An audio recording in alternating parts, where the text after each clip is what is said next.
Hey, hello, welcome back. You're watching Liquid Lunch on Newsmax TV. It is a Woman Wednesday and is a fire-breathing dragon of a Woman Wednesday when this lady's here.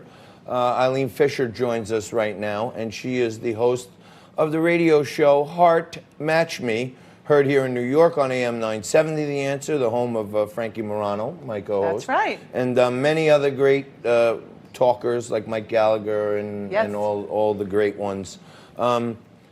So you are, hello there. How are you? It's great to have you back. Thank you for having me. You are one of the finest matchmakers on earth. Thank you. Valentine's Day is rapidly approaching this Friday. There are many lonesome losers out there like myself that are trying to figure out what am I going to do. I'm kidding. I have some stuff to do, but what goes into, or what could people do at this time? Maybe a little late, but what goes into getting a date for Valentine's Day, and what's the pressure of it? You know, I actually am not a fan of Valentine's Day, and whoever listens to me, I'm always saying Valentine's Day shouldn't matter. And I feel that when people make a holiday such a big deal, what about the rest of the days? John, you should show them you love them every day. You don't need to say, hey, it's Valentine's Day. I think that it also makes people who are single feel bad. And I think that it makes people say, oh my God, what am I going to do? What am I going to do? So I tell everyone it's a day.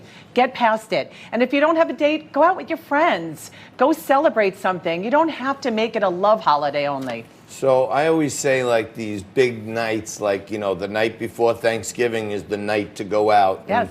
And New Year's Eve, whee, what a party. Same thing. It's kind of like, it's like amateur night for the most part on these nights, where you got throngs of people going out and clogging up restaurants and bars and stuff. And really, most of them aren't even happy with what they're doing. That's exactly right. And people feel they're forced to go out and forced to pay all that money to just say, I'm going out for Valentine's Day and I have a date. And why only buy someone roses because you say it's Valentine's Day? John, you're Italian. I'm sure you do beautiful things and not only buy someone Valentine's Day flowers. Yeah, I mean, I've been trapped into buying a lot more than some flowers, but that's for another show. But let me ask you this. Sure. What are, you know, for people out there, you know, they want to do something, you know, you want to honor the person you love, and you know, many people are in these long, great relationships. What are some little things that, you know, men can do, or even women can do, to make their loved one feel special on Valentine's Day, but not necessarily have to go through all this pomp and circumstance? I love that question, because that's what matters, John, is doing the little things, not the big things. So something like, everybody forgets there's a card. Everyone's texting and emailing. Go get an old school card and write I love you in it. You know what? If you're eating pizza on Friday nights and you guys like to eat pizza, just go to a nicer pizza place, but make it special. And just remind the person with words, not with actions, how much you love them and want them. And it's not about one day. It's like what you say. So what? It's that one day. It's about the loving someone every day, and nobody should feel alone. In my Soul Cycle class, everyone's like, yeah, it's Valentine's Day. You ought to see some of the people's faces, how upset they were. Yeah, it's like going to buy a new car. It's a heavy-duty anxiety experience. So when you say little things, I used to love it when I was a young teenager in puppy love, to get, you know, some gifts, but some little other things, like the little box of heart-shaped sweethearts with the, you know, I love you, the little phrases on them.